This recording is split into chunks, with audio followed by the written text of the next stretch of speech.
wahenga walisema ukistaajabu ya Musa utaona ya Firauni, lakini dunia ina mengi na panapo mengi pana wengi. Katika hali isiyokuwa ya kawaida, kijana mmoja aliyefahamika kwa jina maarufu la Festo Mabangi amekutwa akiwa amenasa katika duka la vipuri, yani spare parts, baada ya kujaribu kuiba katika duka hilo lililopo Chaduru, mtaa wa Sechelela, kati ya Tambukareli jijini Dodoma.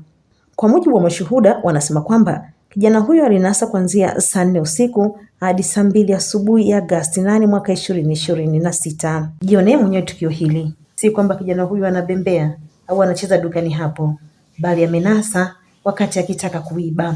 Akizungumza kwa njia ya simu na Kabuku Media, mjumbe wa serikali ya mtaa huo Baraka Pangaselo amethibitisha kutokea kwa tukio hilo na kuelezea hatua zilizochukuliwa, ikiwemo kumpeleka kijana huyo katika kituo cha polisi kwa ajili ya hatua zaidi za kisheria.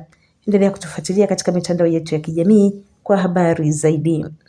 Kwamba ni kweli huyo kijana alikamatwa hapo akiwa anataka kuiba, lakini mazingira ya kukamatwa kwake alionekana kuwa amenasa. Sasa mimi nilipigiwa simu, ilikuwa majira ya saa 11 siku ile, panaanza kupambazuka, nikaambiwa ya kwamba kuna mwizi amepatikanika hapo mtaani kwangu na amenasa. Sasa mimi ikabidi nisogee eneo la tukio kwa ajili ya kwenda kuangalia sasa huyo mwizi ni nani. Baada ya kufika pale, nikakuta mwizi mwenyewe ni kijana ambaye alikuwa ameajiriwa kwenye hiyo ofisi, na video moja ambayo nilikuwa nimerekodi nikiwa inamuonyesha wakati anaingiza huo mkono, ile lengo lake lilikuwa achukue hiyo nanilio oil, kuna zile oil zilikuwa ziko hapo. Yes. Kwa hiyo tukio kimaalum kabisa. Baada ya kukuta hivyo, tukajaribu kufanya jitihada za kumtoa, lakini mkono ule ukawa unaonekana kutoka umeshindikanika. Kabuku Media ikafanya mazungumzo na mama mwenye nyumba lilipotokea tukio hilo, Bi Jessica Henley, na kueleza kwamba alimpigia simu mpangaji wake baada ya tukio hilo na hali ilikuwa namna hii. Yeye jibu aliniambia kwa huyo ni mwizi, alikuwa naiba. Nikamwambia sasa kama alikuwa naiba, mbona sasa amenasa kivipi? Au umeweka shoti? Akasema hapana, sijaweka shoti, ila tu akacheka akasema hapana, huyo ni mwizi tu. Nikamwambia sasa kwa hiyo tunafanyaje? Akasema mwache kwanza akae hapo mpaka nitakaporudi. Mimi niko Arusha.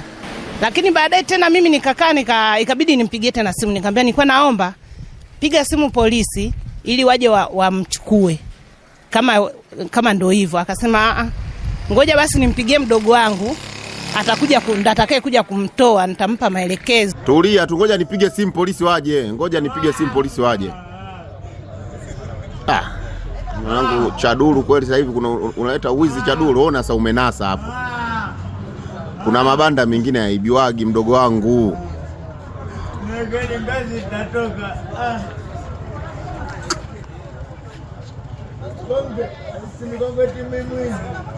Sasa ulikuwa unafuata nini? Unachukulia kitu huko? Si ungepita mlangoni kama ofisini kwako? Yanga sio tapeli. Yanga sio tapeli.